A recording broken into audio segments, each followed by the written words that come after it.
tráť je krásne nachystaná, ako by povedal Kuček, romantický, tak si dávajte pozor, chalani teda idú 5 kôl, klasicky, ženy idú 3 kola. Dnes sa tu skutočnil 0. ročník amatérskeho preteku Champion Race. Tento pretek bol vlastne takým spestrením na koniec tohto leta. Konal sa 23. augusta, to je túto sobotu. A uskutočnili sme ho preto, lebo v širokom okolí, keď sme chceli absolvovať nejaké takéto záťažové preteky alebo prekážkové behy, tak sme museli cestovať ďaleko a tu pre tých ľudí nič nebolo a nejako im priblížiť tú atmosféru prekážkového behu. Môžete nám povedať, koľko bolo účastníkov? V podstate účastníkov máme asi 42 momentálne, ešte nejaká slečna sa nám dohlásila, končíme. Prví sú už ukončení, sú tam super časy. Takže hovorí, na 0. ročník sme spokojní, 42 ľudí, máme tu nejakých 12 ľudí, čo sa stará o celú tráť, máme tu detú pratovačku, DJ, takže dokopy aj s divákmi je to okolo 150 ľudí, takže je to super.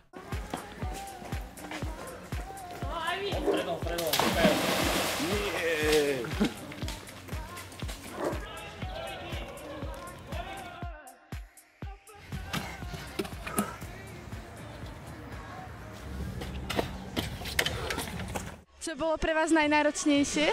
Najnáročnejšie asi to kolečko na konci, lebo silovo to bolo celkom náročné na kondičku a ešte tých 300 metrov na konci bol celkom hardcore bežať ešte. A prekvapila vás nejaká prekážka? Akurát tie ručkovanie celkom, to bolo toho dosť, lebo predsa tie ruky nie sú až také silné a tie mozole sa porobili.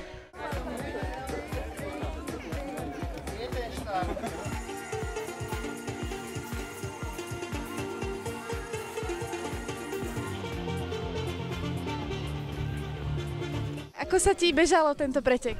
Veľmi dobre, ja si myslím, že toto je super zorganizované a hlavne je to organizované ľuďmi, ktorí majú dobré srdiečka a robia to pre ľudí, nerobia to pre biznis a to sa mi strašne páči. Ktorá prekážka sa ti zdala taká najťažšia? Majú to vymyslené dobre, ja si myslím, že to je aj v rámci takých nejakých možností nás, aj športovcov, aj nešportovcov, ale najťažšia asi opičia dráha, taká tá šikma. Neprekvapila ťa vodná priekopa?